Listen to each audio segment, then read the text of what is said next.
He finds a dead animal in the woods. He'll risk everything to survive. Nuns watch the priest activate the magic ball. He turns to someone, declaring his destiny is a warrior. Next, a girl steps forward, and the hero stands behind her. Meet Chris sparring. Nuns whisper he's a twin from the famous sparring family, wondering his destiny. In Maldrake, every 16-year-old undergoes the divine grace ritual to reveal their destined work and skills. Specialties range from warriors and farmers to elite classes like sacred knights and magic swordsmen. Getting a top specialty grants state perks, making the ceremony vital, but there's a catch. Chris' father trained him since childhood to be his successor, placing massive hopes on his son. Priest calls Hero, who feels compelled to take the ritual seriously. The priest reveals Chris is a farmer with poison resistance. He's stunned, head spinning. Residents erupt discussing the news. King's twin screams, asking if he's really becoming a farmer. He tries to calm his brother, who calls him Klaus. Priest calls the next. Klaus steps up. Nuns whisper the older twin worries for his brother. Chris angrily remembers his long work for this day, only to get this specialty. Suddenly, they question how his brother got the holy sword. This is the 5th holy sword since the first hero. The crowd erupts in applause for Klaus. Klaus's father praises him, expecting this and urging him to become a good family head. Chris calls his father, but a look of pure disgust leaves him terrified. The man scolds his son. After years of lessons, a farmer shouldn't be so calm. He apologizes, but his dad kicks him out. His father calls him useless. Later, Chris wanders the house with a small backpack. It's all he can take. Yesterday, the kids used him as a punching bag, mocking him as the family's laughing stock. Chris sees Klaus, asks why his brother leaves without a word. Klaus saved the family honor for his brother. He mocks with a crazy smile. Chris won't thank him. Chris snaps, why laugh now, we just talked. Born weak, Klaus was constantly sheltered by his mother and doctors. He recovered at 5 and lived peacefully until now, spared from the brutal training his father forced on Chris. Chris assumed Klaus disliked him too, so why bother with friendship? They'd never even spoken normally, until now. Cloud slaps his brother, asking what he still doesn't get. The boy claims his father abandoned him just because Chris was born 10 minutes earlier and got all the love he never knew. Chris knows his brother had experiences but can't grasp the self-hatred. He remembers mom only loved Klaus, thinking he's the only one fixing the past while his brother mocks him. Klaus flaunts his divine holy sword, mocking his brother's life as a lowly farmer. Chris shouts, shut up. The younger brother draws his sword and points it at King, threatening to kill him. Older twin deflects his brother's sword, but Klaus laughs, mocking him as a cute farmer with a flower, daring to fight the holy sword. He attacks at will. Chris levels his blade at his brother's throat, terrifying him. Sheathing his blade, the elder knows his brutal childhood training makes him lethal, even as a farmer. He leaves. Close yells it's not over. Chris says it's already decided and refuses to fight a weakling. Younger brother raises his sword, vows to kill his brother. He feels the threat, turns in fear, seeing magic explode around Klaus. Klaus swings, shouting the holy strike. Seeing the wreckage near Chris, he's frustrated he missed. Chris realizes his swordsmanship is useless against the world's best profession. Klaus obliterates the forest, shouting his brother fooled him again. He screams for Christ's return. Deep in the forest, Chris gasps through the trees, reaching a lake. He rests against a tree, inspecting his bruised, swollen leg. He tells himself he escaped, but doesn't know what to do now. He remembers his brother's crazy smile, realizing he'd actually kill him, and he can't get in Klaus's way again. Suspecting a chase, he vanishes into the forest. Chris opens a bag of small meat, but his wound keeps him from hunting. Hero patched his leg and limped forward, scanning the area. He's hunted Pisha Forest many times with his father but never gone deep. Now he senses no monsters or animals. Chris cleared a nearby cave, securing a dry shelter from the wind and rain. Now he just waits for his stomach to growl. He spots a bug nearby and knows it's his last hope. Refusing this, he spots plants with eyes and mouths behind the cave. He remembers his poison resistance. Suspicious food can't kill him, a power he never thought he'd need until now. He bites a leaf off the branch. It tastes sweet, then turns bitter, and he spits it out. He tastes the flower, it's sticky and tart. The plants only made Chris hungrier. He eats mushrooms, berries, and even man-eating plants. Only Manga is an exception. Other plants get easier and sweeter to eat the stranger they look. Now he faces a new problem, drinking water. He found just a dirty puddle. Chris tried returning to the stream for water, but he'd ignored the path and was now lost deep in the forest. His poison resistance makes him completely immune to harm. He scoops up dirt knowing he'll die of thirst. He gulps dirt. Chris thinks this is new, the dirt stinks and tastes bitter. No drinking water, no food in the forest. Night falls and the hero crashes in his cave. He dreams Klaus cuts him in half, smiling madly. Chris bolts awake in terror, gasping for air. He makes weapons, hides in a cave from rain, eats bugs. After days in Pisha Forest, the boy finally found meat. He didn't kill it, just a corpse, but his first animal encountered. It was rotten, but to a hero surviving on grass and bugs, it was a delicacy.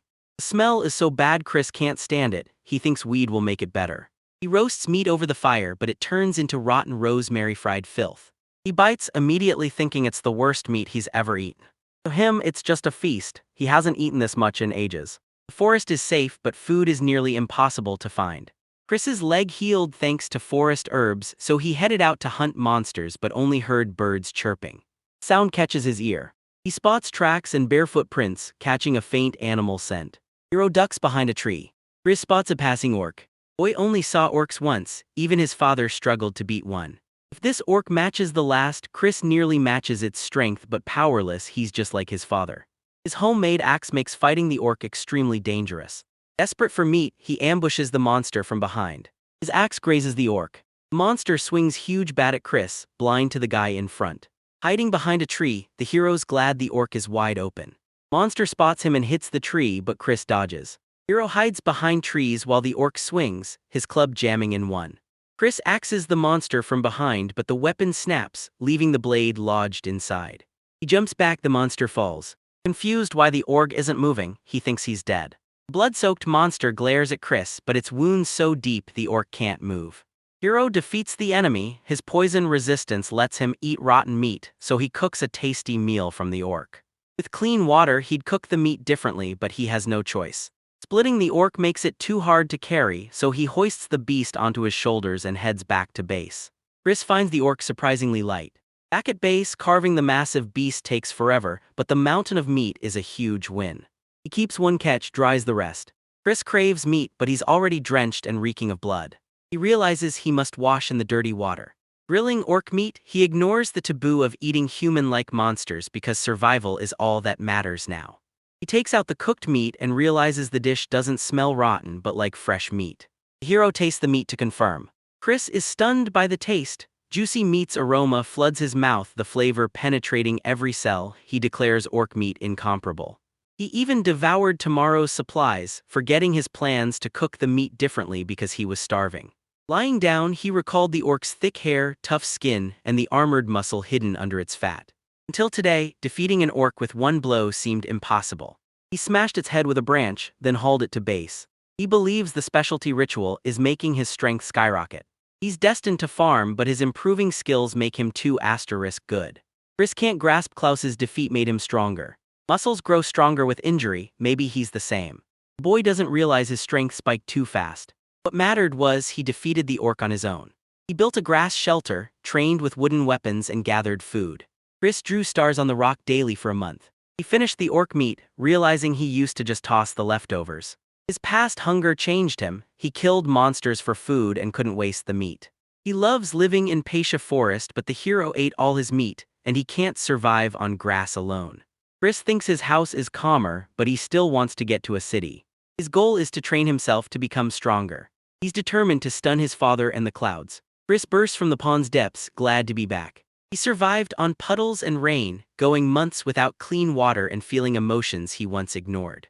The hero eyes his shredded cloak. He can't enter the city looking like this. He'll tie an orc skin backpack to his waist, beats looking like an executioner. Chris arrives at Exiled. Neighboring the royal capital, the city thrives, always flooded with people. Far from his city, it's ideal for peaceful living.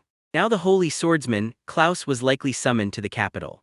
Exiled is right by the capital, the perfect spot to watch Klaus and safely build his base. Chris notices strange stares, realizing his clothes stand out. The lazy entry check was a relief. Any suspicion would have been a disaster. Staring at his coins, the hero hunts for food, a room, and a weapon. He reaches the gold bone store. The seller says if he wants to sell, he'll take him to the appraiser. The brand's fame keeps Chris safe as he sells off his stolen escape loot. The seller leads him to the appraiser, who greets him then eyes him suspiciously. The appraiser ejects Chris, scolding the seller for letting him in, then reminds him he has something to sell. He knows he chose wrong but admits nobody trusts a guy in those clothes. Someone watches him from the corner. The hero hits a district of old shops, stunned. This is part of real Zada. He knows what the tents sell at a glance but can't name the items. He calls it rude to peek and blames the lack of signs, but suddenly someone tugs his sleeve. Chris faces the hooded child, asking if she's lost. He hurls a strange object at his face and it explodes. Dirt stings his eyes, blinding him as the girl snatches Chris's bag and bolts. He grabs water from another pack, rinsing his eyes mid-sprint. The hero watches the girl zip through the crowd, realizing she does this daily. He snatches the thief up, lecturing him for taking advantage of his kindness. She screams at him to let her go. He threatens her. He stares at him, trembling and in tears. Chris lets her go. He thought she was a kid, but turns out she's his age. Feeling like a villain, the hero asks why she chose a life of crime. She covers her mouth. The guy tells her, "You can't explain with your mouth closed." She reveals he threatened her if she opens it. Chris snaps, declaring the tables have turned. The grower claims no special reasons. If any existed, it's just for survival. He gets why she's a thief, but why target him? He looks broke, so she's either lying or just an idiot. Judging by her skills, she's clearly a pro thief. Chris asks about a weapon. She denies it. He asks about accomplices and she flinches. The girl hesitates, stutters no. The guy sees through her lie. He threatens to hand her to the soldiers unless she talks. She begs for mercy, but he calls her a liar. Chris doesn't want to date soldiers either, so he'd never put her with them. She has accomplices in an abandoned building. The hero asks how many and she reveals there are only 2. He clarifies the man's also a thief and gets a yes. He sees she's telling the truth and demands their location. She points and he realizes she means if he goes there, she'll be safe. The girl is taking too long and the stranger fears she's been captured. Chris grabs the girl's hood. She claims capture, then her partner pulls a gun. Hero threatens the girl if the guy fights, prompting her, horrified, to beg Raph to drop his weapon. Her terrified partner screams it's too late. Why did she lead the hero here? She says Chris threatened to hurt her if she didn't bring him. Chris sees Raph's pose. He knows martial arts and sword techniques, but his balance is terrible. He's no match for Chris.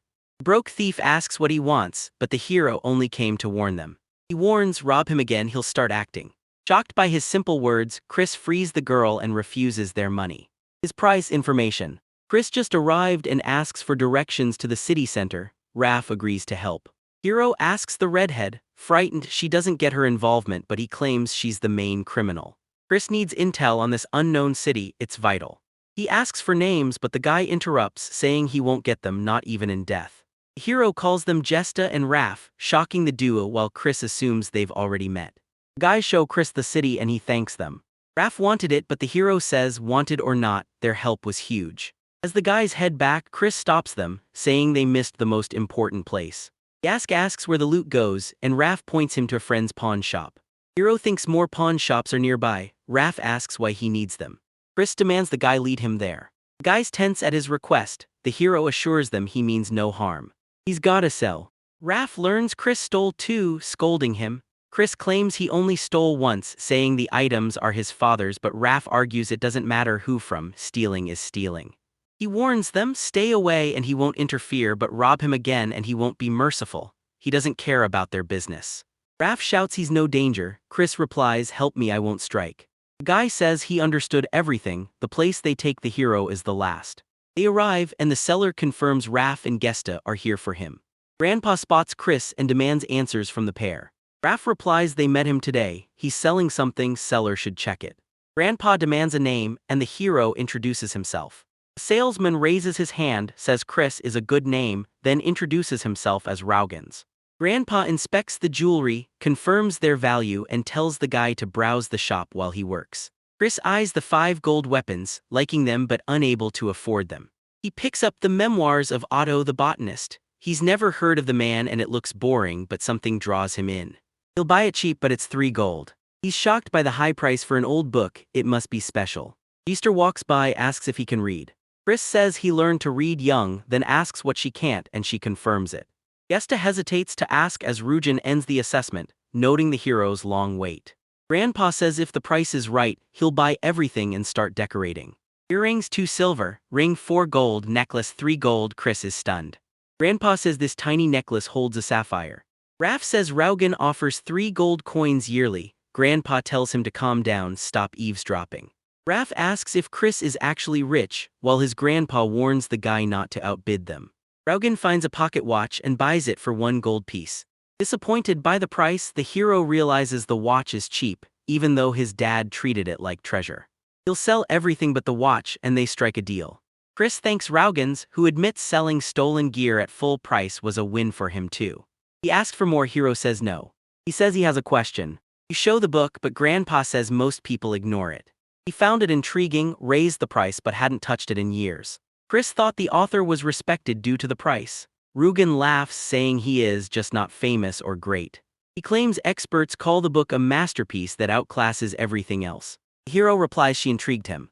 He's broke now but hopes to return to Raugans with 3 gold coins, so his grandfather finally sells him the book. Grandfather says the boy can pay him later and will come with the money. Shocked, Chris asks why the man is opening up, admitting it's awkward since he's just a stranger selling stolen goods. Raugan reassures him few make such offers. Nobody else bought that book for years, so he's letting the hero take it. When Chris buys it, no matter how long it takes, the book offers a huge advantage. If he doesn't show, he demands money from a shocked Raph, who asks how he'll pay. Chris says if Raugan's okay, he won't refuse. Raph yells he won't pay. The hero thanks the crew for the massive payday, but Raph calls him lucky. It usually takes them months to earn that much. Chris offers to treat them since they haven't eaten. Gesto excitedly confirms, but Raph stays wary. The guy tells her they've earned nothing today and need to find something to sell. Esther prefers inviting them to eat rather than them collecting money, and her partner agrees. He asks if treating thieves is weird, but Chris says it's just thanks for showing him a great spot. Esther tells his partner don't resist, they're broke and can't eat out. After a month of isolation in the forest, Chris was just happy to talk to someone, even if they were thieves. Trinity dine and chat in a tavern. Chris downs several plates, but the guy's identical meal looks way tastier. Hero recalls living in the forest, forced to eat orc meat without seasoning. Sickened, Raph begs him to stop mentioning orc meat at meals. Chris ate everything in sight and even drank from puddles just to survive. Raph warns the poisonous plants should have killed him, but the hero's unfazed. His ability grants him total poison resistance. His opponent can't grasp why the hero revealed him so easily, but Chris replies nothing changes. Raph noticed the hero hadn't worried about a thing since the day they met. He knows others with this ability, warning not all poisons can be ignored. Chris just replies he'll only get a stomach ache. Raf is stunned his friends are drunk, but the hero says he ate everything and feels fine. Esther, shocked, says this is why her aloe ball didn't affect him. Chris remembers it slamming into his eye. Raph, shocked, reveals the ball's strong anesthetic paralyses anyone hit for a day. He's shocked it failed, realizing the guy's resistance has evolved into total poison nullification. Leaving the tavern, Raph asks Chris's plans. Chris declares he'll become an adventurer. His sword skills mean he can earn a living. Raph warns wanderers either join or turn to crime. Chris asks the guys what they'll steal for life to survive. Raph reveals his plan. They lack the strength to be adventurers, but they have fast hands. Hero warns getting caught means jail. They need a new hustle. At the guild, the girl tells Chris registration costs 1 silver coin. He hands her a coin. She explains magic records info, asking her name and age. He just gives his first name. Registration complete, she hands him his card. Now he can finally take quests and trade at the guild. The card records assignment info and rank. It's also your ID, so don't lose it. Chris asks for a mission, but the girl shuts her down. It's only for beginners. Higher rating unlocks prestigious assignments, raising rank with difficulty. The hero asks about rank. Ranks climb from bronze to diamond, then re-Hulk and Hirokin, but don't worry, those top assignments almost never happen. Chris asks about rank skills, but the girl replies profession matters. Rank comes from rating and tasks. She breaks down the requirements. Beginners need 10, bronze hits 20, and silver reaches 40, doubling every rank. Chris bombards her with questions, wearing her out. The hero's mission, kill goblins for 2 coppers a head, left ear proof. He struggled with the orc, but now he'll master his strike. Chris slices the goblin clean in half. The hero feels strange. He felt this sensation fighting the orc even after splitting its body in 2. He doesn't know why, but his strength explodes every time. Chris became an adventurer, only killing goblins for 2 months. City life changed nothing, except now he finally leaves his room. Geddes meets the hero for breakfast. Raph orders the move and demands the door shut. The trio moved in together. Chris easily covers his basics, saving 3 gold and jumping from beginner to bronze yesterday. Head to Pasha Forest tomorrow to confirm the theory. Otto the botanist's memoirs detail legendary plants' beneficial effects, with clear names and engaging content. The most interesting passage is notes on an unknown plant with incurable poison. Beyond known poisons, some plants hide untested, deadly toxins. Among the forest plants Chris tried, one strengthened his body. This could finally make him stronger. Hero heads to church to record his abilities before eating plants to find his true skill. He heard they track adventurer cards there. He can't find out alone, and it costs a gold piece. The priest greets Chris, asking what he needs. He wants to check his skill level, so the priest leads the adventurer to a private room to wait.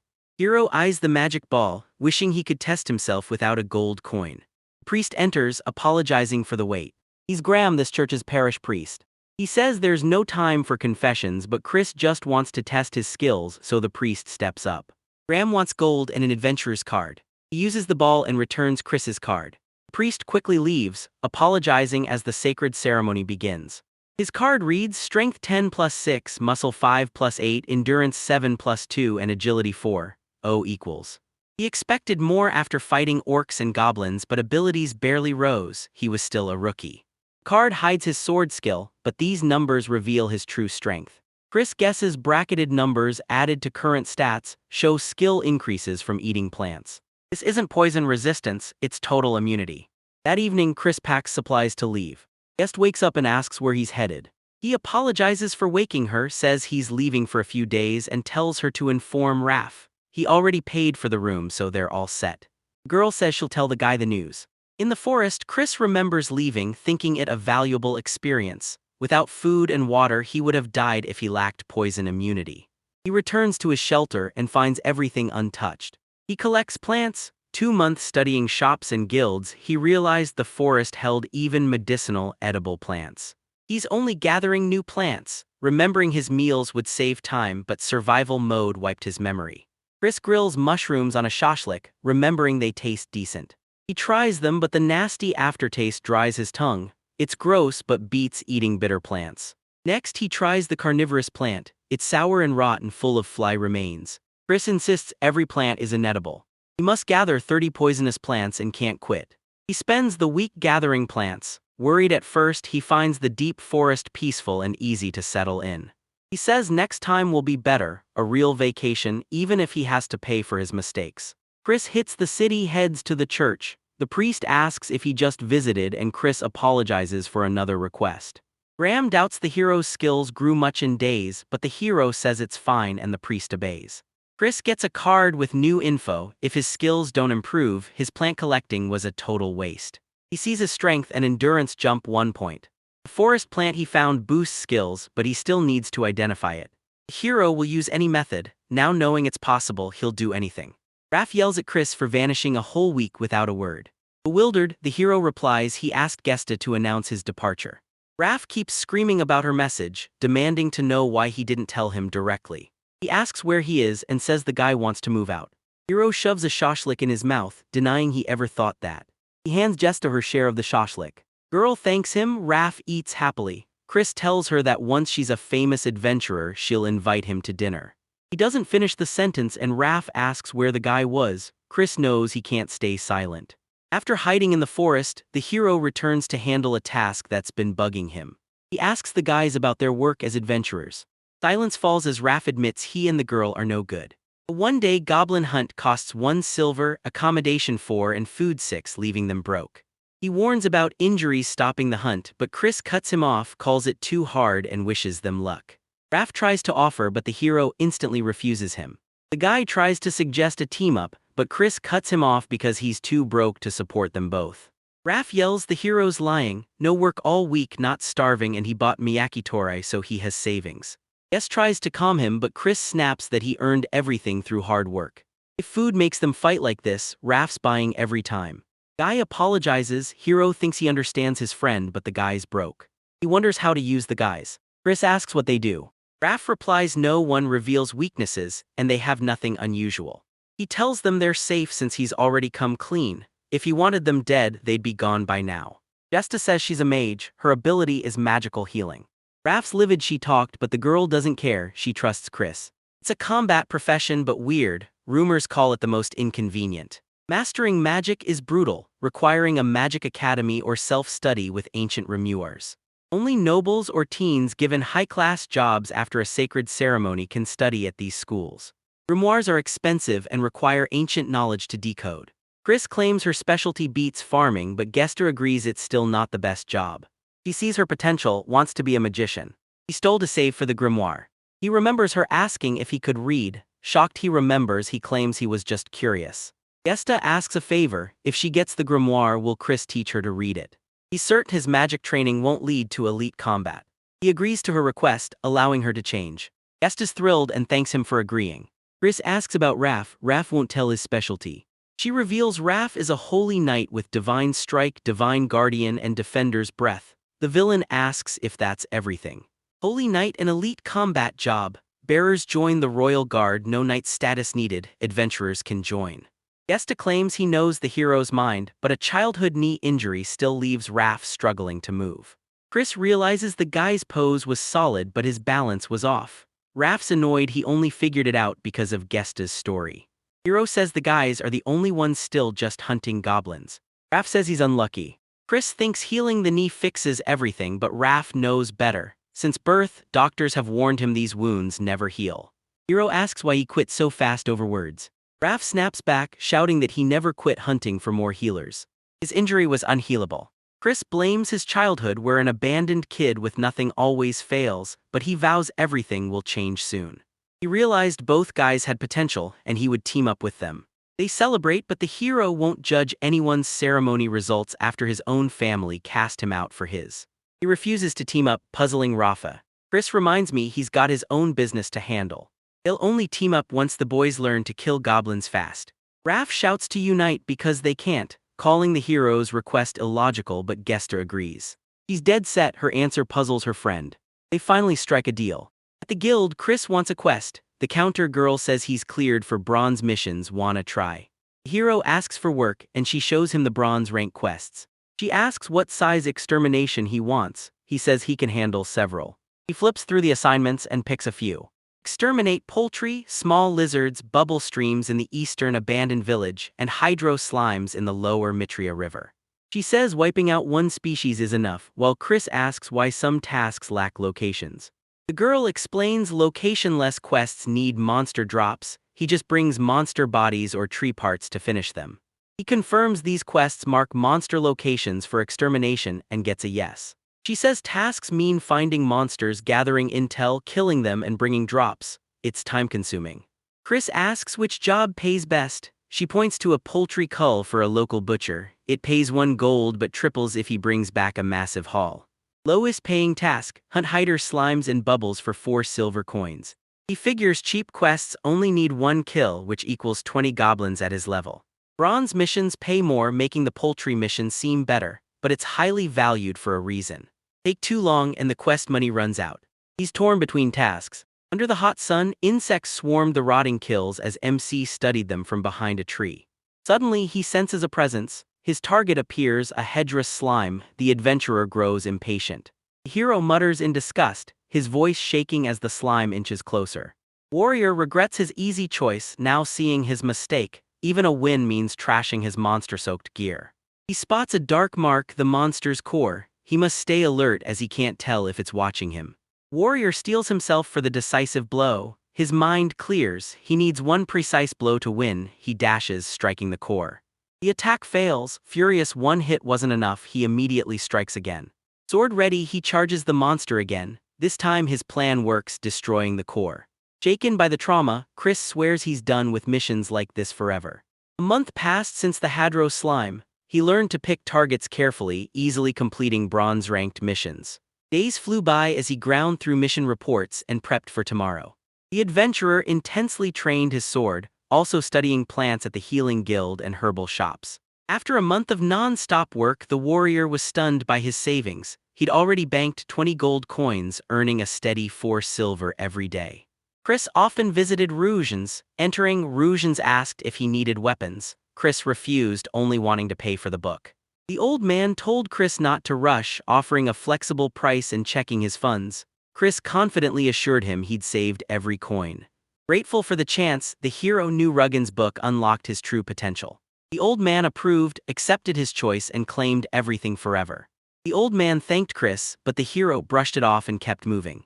He called the book useful. Chris thanked the old man, handing over the coins. Suddenly, the adventurer remembers something vital. He spins to the old man, a question forming. Rogan asks what he wants. The warrior demanded necromancer scrolls, asking if any remained. The old man paused, searching his memories. He stands, opens a drawer revealing scroll books. He grabs one, hands it to Chris, explaining it's old but still real. Holding the mysterious black book, our hero asks what's hidden inside. He said Gesta begged him not to sell, so he put them away. He wondered if the old man figured Gesta would buy them later. Rujans answered, the book fit the adventurer, not the girl. Gesta might learn, but she'd likely run, and he wasn't going to chase her. Chris figured Raugan trusted her more, given their history. The old man replied that's precisely why he didn't trust her, keeping her distant. The boy asked the price, and the old man calmly demanded 2 platinum coins. The cost shocked him. How much? He demanded again. 1 platinum equals 10 gold, way more than he has. He never expected a scroll to be this expensive. He knew these books were pricey, but this sum shocked him. Rujan himself debated buying it for ages but never did. The old man decided and made Chris an offer. Chris was shocked he could buy it. The man allowed payment later but demanded a deposit for the pricey scroll. He planned to buy Gest a magic scroll despite her inability and slim chances, aiming to join forces because he saw it as profitable. He made his choice. He wouldn't let Gesta make him doubt, so he set the expensive book on the table. Chris flat out refused. He thanked the old man for his trust, making his decision final. The old man heard him out. Rujan eased up, telling the kid to return if he got the cash or changed his mind. He'd be waiting. The boy thanked him and left. He used savings to visit the church and check his skills, then revealed he collected, dried, and ate half of some poisonous plants. Chris saw drying the plants only made them bitter, realizing his knowledge was still too weak. The warrior considered boosting skills eating poisonous plants, knowing he couldn't rely on one method. Last time, Chris gained 1 stamina and strength. He neared the church praying for luck. Inside, Chris wondered if they'd judge his actions. Looking like a big spender, he walked straight to the minister. Inside the church, the priest worried seeing the young man return, asking if he wanted another skill test so soon after the last. MC calmly accepted any result, so the stunned priest checked his stats and handed over the card. The priest insisted Chris' purpose remained strong despite his skills, but Chris sharply retorted he understood and the priest didn't need to repeat himself. Embarrassed, the priest apologized for repeating himself and rushed off as the adventurer watched him go. He checked the card. Stamina and strength in the left column rose by 1, but the right stayed unchanged. Chris figured hunting caused the boost. He noticed something big. The meter rose exactly like last time, proving poison plants are way more effective. He concluded his plant experiments showed eating a plant increased strength, but it wasn't simple. The warrior barely knew his herbs and feared drying them ruined their power. He knew no plants that boosted skills. To test his theory, Chris ate the plants, then rechecked his church status to confirm if eating them boosted his stats. Night fell as the adventurer returned home. Stepping inside, he spotted something strange. A familiar couple knelt. The girl looked determined, but a doubtful Ralph eyed her uncertainly beside her. She'd clearly forced him there. Stepping inside, he's stunned by the sight and demands to know what they're doing and why. She silenced Ralph when he spoke of Gesta, smacked his head, then fixed the protagonist with a determined gaze and called his name. She told Chris they were ready for goblins and invited him to join their missions, with Ralph backing her up. Chris noticed the shift. They used to return home drained, but now they looked inspired. He didn't expect this talk so soon. Faster than expected, the young warrior didn't delay, eyeing the kneeling couple. He suggested they test their teamwork tomorrow. Gesta immediately agreed, deeply grateful. Guest snapped at Ralph's silence, forcing the boy to stammer that he'd join forces with Chris. The protagonist realized if Guest's group easily killed goblins, joining them would help his goals. He offered them a skewer. He offered them a taste of their favorite skewers. They loved the treat and thanked him for the food and his care. Later, Chris reviewed his expenses while editing his list. Testing costs were high but crucial for power, so he'd focus less on those plants. Ralph spotted Chris' plant and asked about it. The warrior warned it was lethal. 1 bite meant death, sending Ralph into a panic.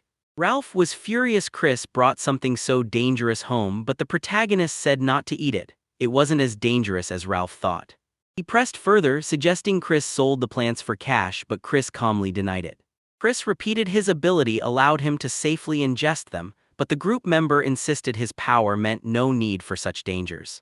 Ralph was confused. Why eat them? He naively asked if they were tasty, but Chris snapped, dream on, taste wasn't the point.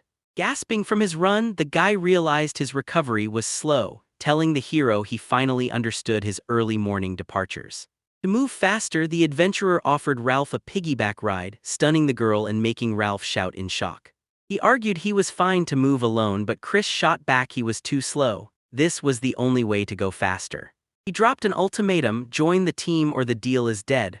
Ralph blushed, realizing he had no choice. Progress went well. Gesta led, Chris followed, carrying the tired boy.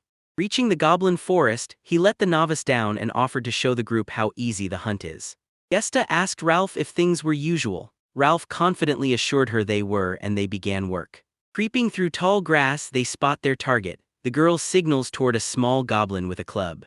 She approached him silently. Close, she suddenly struck his head, stunning him. She then moved away. Ralph crawled closer, eyes on his target. Hidden by tall grass, he waited for the perfect opening to strike safely.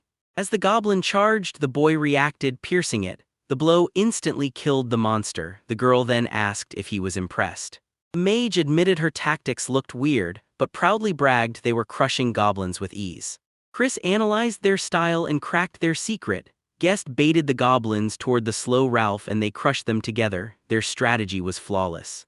Satisfied, the protagonist agrees to team up. The young mage cheers, thrilled they can finally hunt together.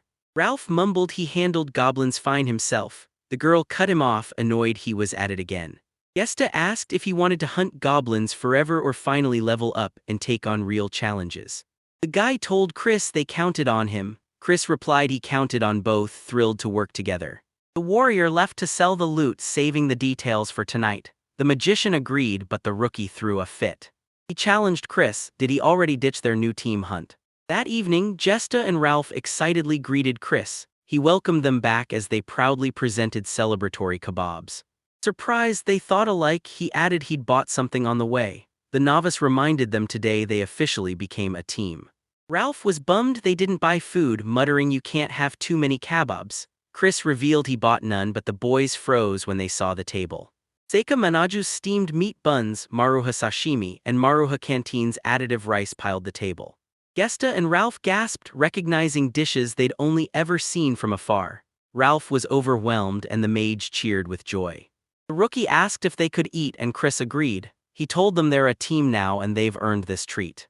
After dinner, the protagonist asked a crucial question, proposing their new team's future goals. Chris stressed he meant specific ambitions, not vague goals like being 3 adventurers. Ralph asks if eating their fill is a bad goal, but the warrior shuts him down, saying he already does. Stumbling, the girl reveals her desire to become a magician, earn big money, and she doubts if such a personal goal is suitable. He told Gesta personal goals work too. He asks if she'll quit the team once she's a magician and makes big money. The girl hesitated, speechless and refusing to leave, but Ralph cut her off, demanding whoever started this reveal their goal first. Chris, fists clenched and blank-faced, quietly declared he'd get revenge on his younger brother. Chris demanded revenge while staying on the team. Silence filled the room. Gesta tried to speak, but Ralph cut her off. He pressed Chris again about killing his brother. The adventurer firmly confirmed. Ralph leaped up in shock, shouting that they should stay out of this. Chris firmly replied he wouldn't have involved them if he could handle it alone. He asked if they meant his brother. One look at their leader confirmed he was right. His brother, a powerhouse, was his revenge motive.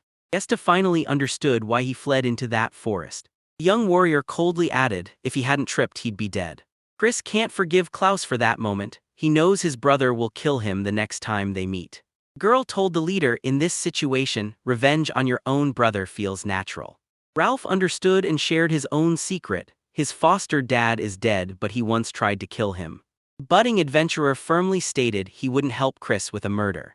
The leader calmly said their acceptance was enough, insisting it wasn't a problem.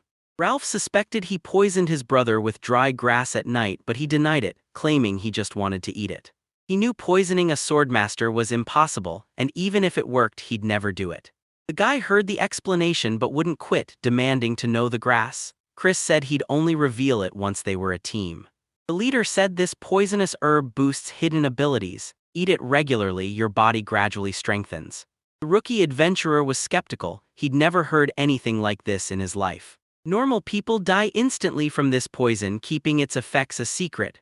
Ralph thought it sounded cool, while Chris realized he was the only one who noticed its power. Returning to the topic, he turned to the group and asked their purpose. She hesitated, then declared her goal: become a mage to help Ralph and Chris. Blushing, she asked if that counted, and he agreed. He asked into the night about him. He hadn't answered. Ralph suddenly vowed to become the strongest adventurer everyone would recognize. The adventurer smiled, noting it was his style. Ralph blushed, demanding he not laugh. The young warrior added sarcastically he wasn't laughing at him. Chris revealed he and the rookie shared a goal, stunning Ralph. The leader says his brother Klaus is a genius unseen for centuries. His name isn't well known now, but soon he'll be praised as a great hero. He told Chris it's weird to overestimate a brother he claims to hate. The knight agreed, realizing his goal was also to surpass his brother. Chris wants revenge, Ralph craves power, and Gesta's helping them both win. The protagonists declared their goal: surpass Sword Master Klaus. Any objections? Knight and Chris both said no. Now a spell-less mage, a crippled knight, and a poison-proof farmer have teamed up. From that moment, their awkward but strong bond formed, creating history's weakest team. Confused and bitter, the knight asked if they were really splitting up, crushed that their new alliance was already over. Chris calm countered he had bigger priorities. Assessing their skills, the hero told Gesta and Ralph they aren't ready for bronze missions. Knight shot up, furious, demanding why they formed a team if they couldn't work together. Ignoring the outburst, Chris set two priorities: heal Ralph's injury or wait for Gest to become a mage. Chris's words hit him hard. He slumped, quietly agreeing they'd split up until issues were fixed. Turning to Ralph, the adventurer revealed the first step: a medical exam to see if his leg was truly incurable. Confused, the young knight admitted he couldn't pay for the exam. The main character vowed to handle all remaining issues, his tone now accepting responsibility. Chris told Hesty and Ralph, even separated, earn all the money possible. The knight tries to thank Chris for his concern, but Chris cuts him off, insisting it was all for the team's benefit. Annoyed, the warrior realized her dilemma: hunting goblins alone was far harder than with three. Chris immediately ordered the mage to gather intel on a rare, deadly monster called the Wandering Oxpecker. He detailed the task, its appearance, behavior, and most importantly, its weaknesses. Chris emphasized all information would be paid for. Gesta eagerly accepted, promising to uncover every secret, but refused payment since Chris was already covering the exam costs. Chris warned against future money disputes, demanding clear finances. Joint profits divide equally, expenses split too. Gesta told the hero she was counting on him, and he confidently promised the same. At the Healer's Guild, a healer asked his purpose. The adventurer explained he needed his old knight injury examined.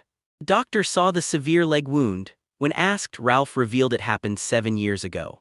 Doctor diagnosed: no treatment, damaged meniscus, completely tore ligaments. The knight asked if recovery was impossible, but the doctor promised a cure, leaving Ralph in total shock.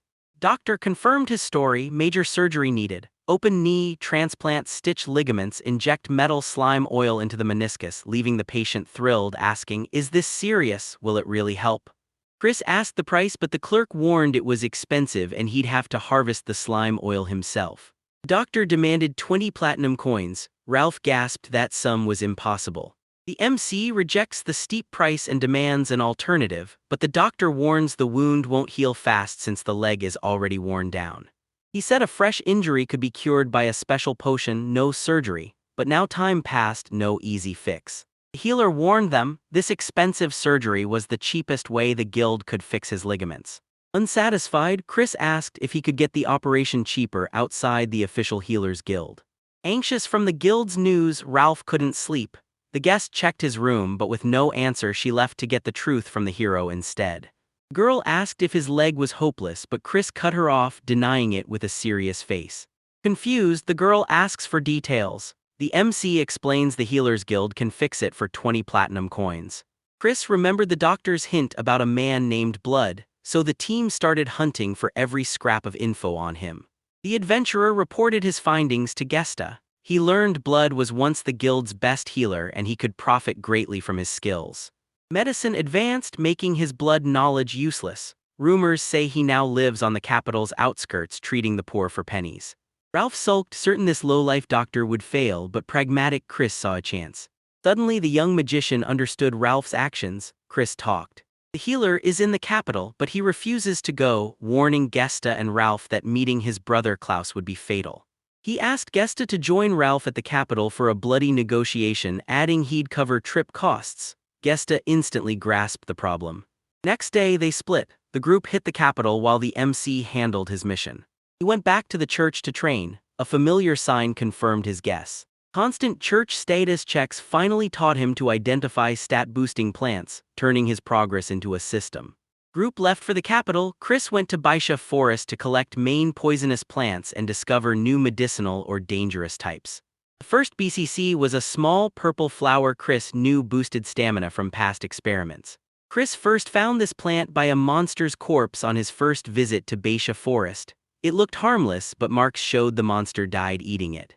The second target was a poisonous-looking mushroom. Chris confirmed eating the gross fungus boosts resistance. He found some stat-boosting plants but still needed to identify the final, most crucial one, the strength booster. He spotted more unexplored plants and decided to find a new camp. He noticed something strange: no people, animals, or monsters. The silence alarmed him, so he stayed put. He focused on those two tested stat-boosting plants, ignoring the rest as he pushed into the forest. Chris collected poisonous plants in Baisha Forest, preserving their population while recording their growing places for his experiments. He thought about growing them himself, but the dorms made that impossible. Renting a garden plot was an option, but way too risky. The adventurer bitterly admitted his dream felt distant, concluding he needed his own house to work in secret. He tallied his costs: Ralph's leg, Gesta's books, and plant fees. He had to cover it all and still save for a house. Chris was flat broke, desperately needing quick cash to escape his financial hole. That evening, Chris finished his mushroom stew and poured a bowl. Genpei mushrooms were delicious, so he tossed them straight into the stew. Cooking was simple, but a new problem hit. Chris recalled Guest's story about herbs rise. She explained they could wrap it in new film, swallowing it tasteless. This new product let you swallow the bitterest potions, killing the taste. Now he could eat poison without the bitter sting. He just wrapped the plants in film and swallowed, finally eating pain-free. Thanks to the film, the adventurer surprisingly ate his first bitter poisonous plant. Even better, it tasted good since the bitterness was completely neutralized. By day 5, he'd bagged 20 new poison-like species, and one is insanely powerful. Suddenly he froze. He heard the rumored sound. He'd never encountered anything like it despite his years in the forest. He thought it was just a myth.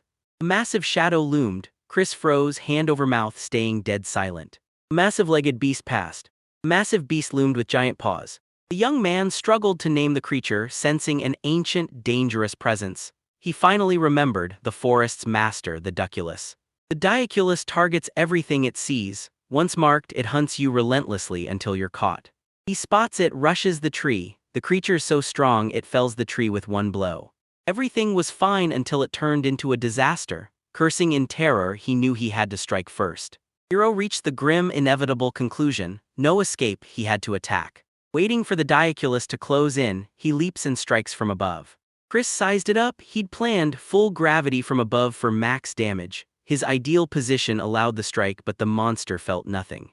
A flick of his paw slams the boy into a tree. Even with his sword up, the impact hits hard. Suddenly the Diaculus charged the hero, ready to strike. The hero froze from the pain and shock. He braced his sword against the monster's jaws to block its teeth. Seeing his opening, Chris whipped out the poisonous plants and shoved them down the Diaculus's throat. Clutching the sword, Chris prayed it worked. If the poison failed the powerful creature, he was dead. Everything depended on it.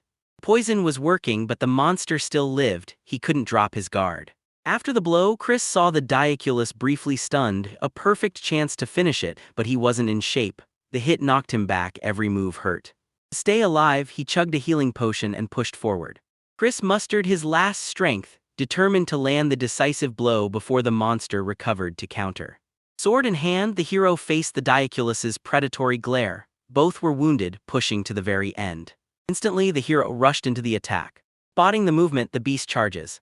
The Diaculus struck with its paw, unleashing a blast. The protagonist dodged aside, hand in bag, ready to strike.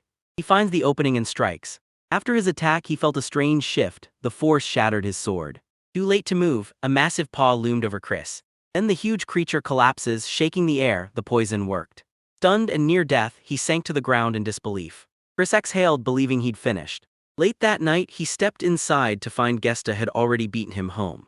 Ralph sat beside him. The young magician began to greet him, then froze at his condition. Ralph panicked at the mud, but Chris had killed the beast and fled before the noise drew more, skipping the wash. Shocked, she asked if he was hurt. Chris just said he ached a little, nothing serious. Worried, Ralph asked if he was a monster and warned that the forest wasn't worth the risk. Chris replied he finished him off so he'd go back. Terrified by the monster story, Ralph grabbed Chris and demanded he stay alive, and Chris promised he would. He handed the night kebabs, instantly calming him, then admitted Ralph's tough but mostly easy to handle. Chris asked how her mission went, and Guest confirmed she'd found and talked to Mr. Blood. Gesta reported Blood lived in the capital's black market, facing serious financial problems. Gesta detailed the deal. Blood demanded 15 platinum coins, but Gesta's stubbornness forced him down to 5. Hearing the price, Ralph leaped up. Joy lit his face. He exclaimed 5 platinum coins finally gave them a real chance for treatment. Gesta looked worried. 5 platinum coins felt like a fortune, so she asked Ralph if that price was even normal.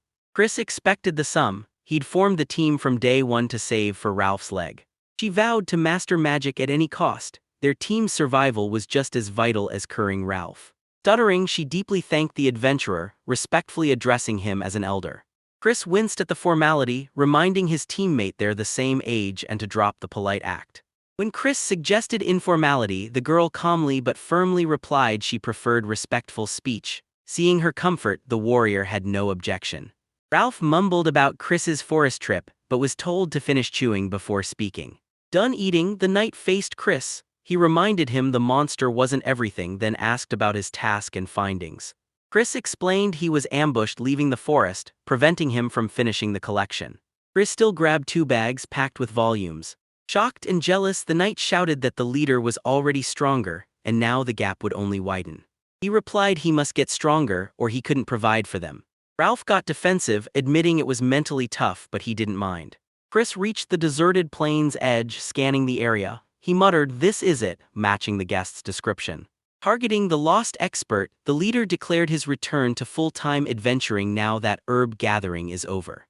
Intel suggested the best bullfrog hunt was the Eastern Plain, few monsters but plenty of competition. He pinpointed the plain behind the old Northwest Road, following the girl's nearby tip.